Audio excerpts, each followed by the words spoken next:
Karena kebanyakan orang perkataannya gak seindah bibirnya. Yang kedua, wanita yang baik itu dilihat dari kemurnian dan kesalehannya atau kehidupan ibadahnya. Lihat, suami yang gak beriman pun bisa bertobat karena kelihatan dari hidup istrinya yang saleh. Istri yang saleh itu seperti apa? Istri yang takut Tuhan. Saya kasih tahu ya, takut akan Tuhan itu bukan urusan seberapa sering orang ke gereja. Seberapa rajin orang pelayanan. Seberapa banyak ayat yang dia hafal. Itu gak menentukan. Orang yang takut akan Tuhan itu bisa dilihat dari cara hidupnya. Dari pertimbangan atau keputusan hatinya.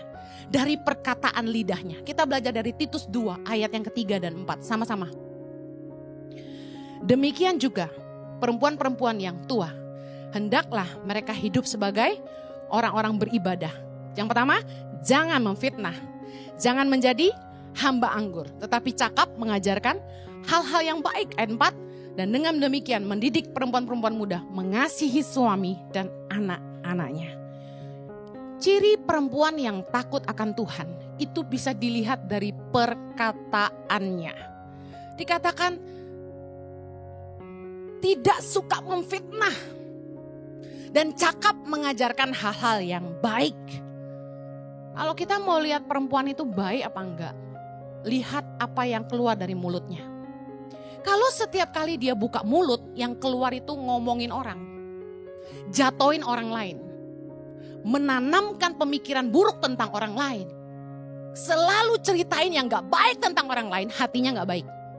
Firman Tuhan berkata, Yesus bilang, apa yang diucapkan mulut meluap dari hati. Kalau hidupmu mau berkualitas, jangan nikah sama perempuan yang mulutnya gak baik. Kenapa? Saya kasih tahu.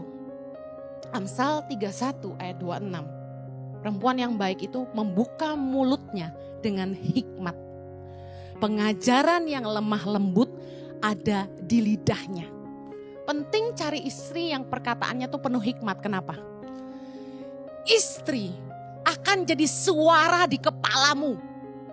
Coba lihat pembisik-pembisik laki-laki itu siapa? Perempuan. Memang suami adalah kepala. Istri, kalau leher sakit kepala bisa muter? Gak bisa. Kualitas hidupmu, kualitas pikiranmu tergantung dari siapa pembisikmu. Istri akan jadi suara di kepalamu dan ibu yang mendidik anak-anakmu. Kamu mau punya keturunan yang baik, istrimu haruslah jadi pendidik yang baik. Yang setuju katakan amin. Jangan cuma terpesona sama bodinya. Jangan terpesona aja sama wajahnya. Matanya belok, hidungnya mancung, bibirnya tipis, merah lagi kayak delima katanya gitu. Tapi perhatikan yang keluar dari mulutnya yang indah itu apa? Karena kebanyakan orang perkataannya gak seindah bibirnya. Penting banget kalau kita mau lihat orang itu takut sama Tuhan atau enggak. Dengerin omongannya. Capek loh punya istri yang ngomongannya selalu negatif.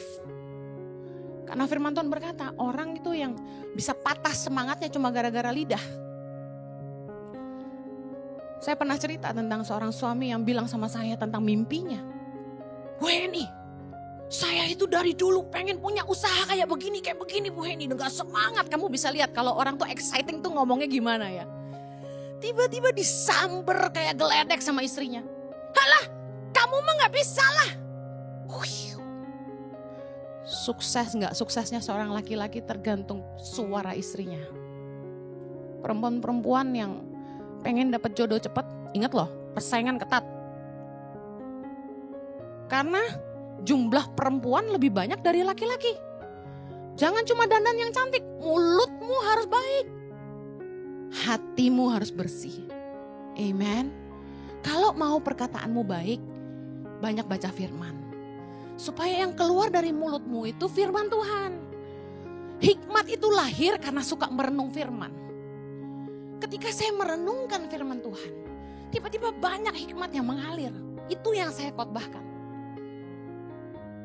Saya suka dikritik sama anak saya. Mama tuh bacotnya gede banget. Your voice is too loud gitu, pakai bahasa Inggris. Saya bilang gini, it's okay to have a loud voice. At least my loud voice give food on your table. Gue terjemahin.